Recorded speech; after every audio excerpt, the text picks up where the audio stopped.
Our Heavenly Father, Nuestro Padre Celestial es un Dios de altas expectativas. Lo que Él espera de nosotros lo expresa por medio de su Hijo Jesucristo con estas palabras. Quisiera que fueseis perfectos, así como yo o como vuestro Padre que está en los cielos es perfecto. Él plantea que nos hagamos santos para que podamos soportar una gloria celestial y vivir en su presencia. Él sabe lo que se requiere, por tanto brinda sus mandamientos y convenios, el don del Espíritu Santo y por encima de todo la expiación y la resurrección de su Hijo amado para hacer posible nuestra transformación. En todo eso, el propósito de Dios es que nosotros, sus hijos, podamos experimentar el gozo supremo de estar con Él eternamente y llegar a ser como Él es. Hace algunos años, el elder Dallin H. Oaks explicó que el juicio final no es simplemente una evaluación de la suma total de las obras buenas y malas, o sea, lo que hemos hecho. Es un reconocimiento del efecto final que tienen nuestros hechos y pensamientos, o sea, lo que hemos llegado a ser. No es suficiente que cualquiera tan solo actúe mecánicamente. Los mandamientos y ordenanzas y los convenios del Evangelio no son una lista de depósitos que tenemos que hacer en alguna cuenta celestial. El Evangelio de Jesucristo es un plan que nos muestra cómo llegar a ser lo que nuestro Padre Celestial desea que lleguemos a ser.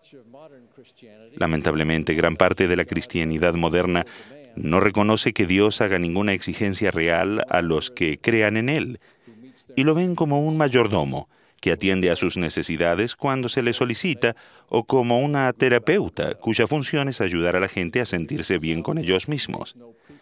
Esa es una perspectiva religiosa que no pretende cambiar vidas. Por otro lado, el autor declara: el Dios que se describe en las escrituras hebreas y cristianas pide no solo un compromiso, sino nuestra vida misma. El Dios de la Biblia trata asuntos de la vida y la muerte, no de la apacibilidad, y exige un amor abnegado, no una inofensiva corriente de pensamiento sin compromiso alguno. Me gustaría hablar de una actitud y una práctica particular que debemos adoptar si deseamos satisfacer las altas expectativas de nuestro Padre Celestial. Y es esta: aceptar que se nos corrija con buena disposición e incluso buscarlo. La corrección es fundamental si deseamos moldear nuestra vida conforme a un varón perfecto, es decir, a la medida de la estatura de la plenitud de Cristo. Pablo dijo: porque el Señor al que ama disciplina. Aunque suele ser difícil de sobrellevar, en verdad debemos alegrarnos de que Dios nos considere dignos del tiempo y la molestia para corregirnos. La disciplina divina tiene por lo menos 3 propósitos. 1, persuadirnos al arrepentimiento. 2, purificarnos y santificarnos. Y 3, a veces reorientar nuestro rumbo en la vida hacia lo que Dios sabe que es mejor para nosotros. Consideren en primer lugar el arrepentimiento, la condición indispensable para el perdón y la purificación. El Señor declaró: yo reprendo y disciplino a todos los que amo. Sé pues celoso y arrepiéntete. Una vez más dijo: y es necesario que mi pueblo sea disciplinado hasta que aprenda la obediencia, si es menester, por las cosas que padece. En una revelación de los últimos días, el Señor ordenó a 4 líderes prominentes de más antigüedad en la Iglesia a arrepentirse, como podría ordenarnos a muchos de nosotros, por no enseñar debidamente a sus hijos conforme a los mandamientos y por no ser más diligentes y atentos en el hogar. El hermano de Jared, según se menciona en el libro de Mormón, se arrepintió cuando el Señor estaba en una nube y habló con él por el espacio de 3 horas, y lo reprendió porque no se había acordado de invocar el nombre del Señor. Debido a que el hermano de Jared respondió a esta severa amonestación con tan buena disposición, más adelante se le dio el privilegio de ver y ser instruido por el Redentor en su estado premortal. El fruto de la disciplina de Dios es el arrepentimiento que lleva a la rectitud. Además de impulsarnos al arrepentimiento, la experiencia misma de sobrellevar bien la disciplina puede perfeccionarnos y prepararnos para mayores privilegios espirituales. El Señor dijo, «Es preciso que los de mi pueblo sean probados en todas las cosas a fin de que estén preparados para recibir la gloria que tengo para ellos. Sí, la gloria de Sión. Y el que no aguanta el castigo no es digno de mi reino». En otro lugar, Él dice, «Porque todos los que no quieren soportar la disciplina antes me niegan, no pueden ser santificados». Los seguidores de Alma establecieron una comunidad de Sión en Elam, pero luego fueron llevados al cautiverio. Ellos no merecían sufrir, sino todo lo contrario. Pero si vamos al registro, encontramos que éste narra, «Con todo, el Señor considera conveniente castigar a su pueblo, sí. Él prueba su paciencia y su fe. Sin embargo, quien pone su confianza en Él será enaltecido en el postrer día, sí». Y así fue con este pueblo. El Señor los fortaleció y aligeró sus cargas hasta el punto de que casi no podían sentirlas sobre sus espaldas, y luego, en su momento, los liberó. Su fe se fortaleció enormemente por la experiencia y desde entonces y para siempre disfrutaron de una relación especial con el Señor.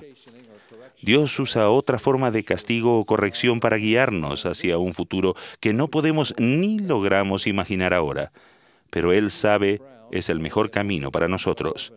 El elder Hugh B. Brown, quien fue miembro de los 12 y consejero de la primera presidencia, compartió una experiencia personal. Él contó que había comprado una granja muy descuidada en Canadá hace muchos años.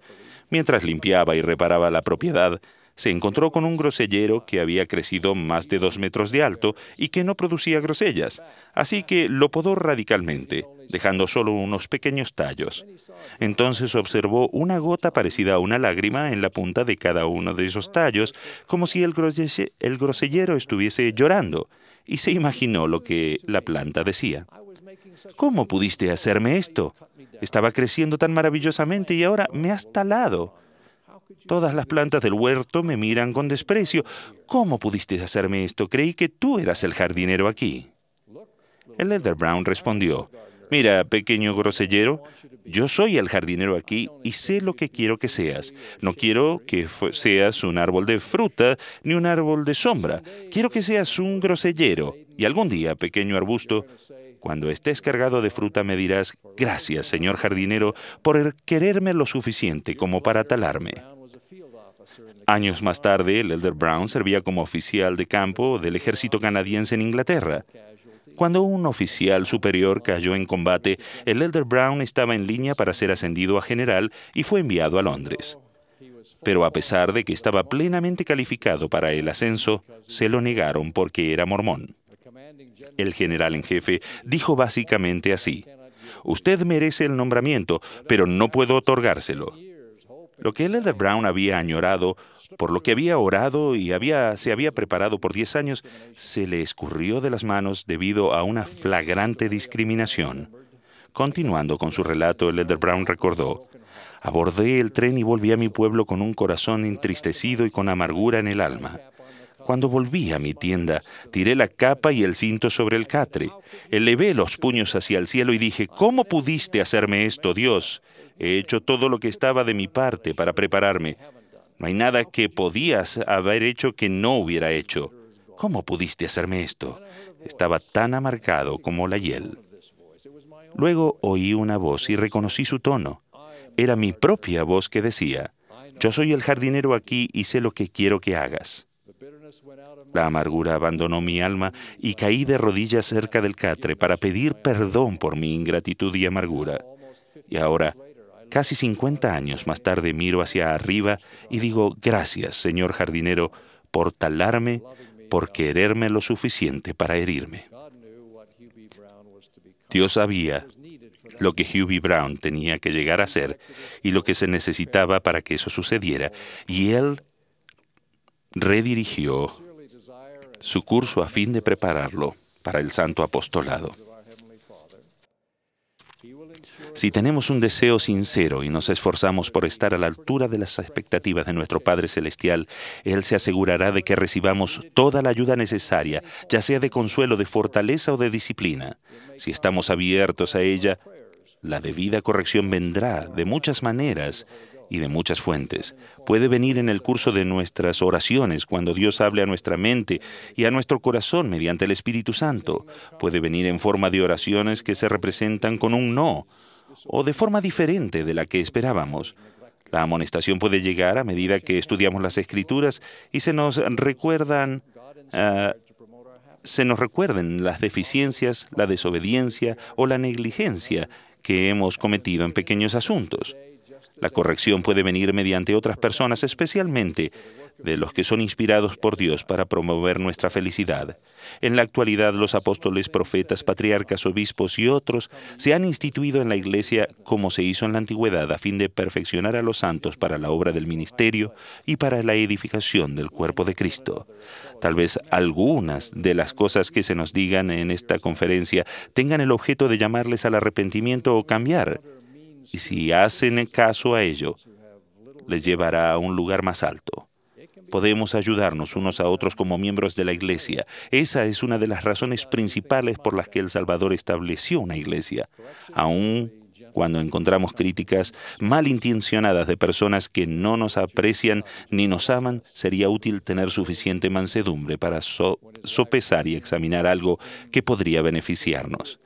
La corrección que esperamos que sea serena puede venir de nuestro cónyuge. El elder Richard G. Scott, quien acaba de dirigirnos la palabra, recuerda una época al principio de su matrimonio cuando su esposa Janine le aconsejó mirar directamente a las personas cuando hablara con ellas.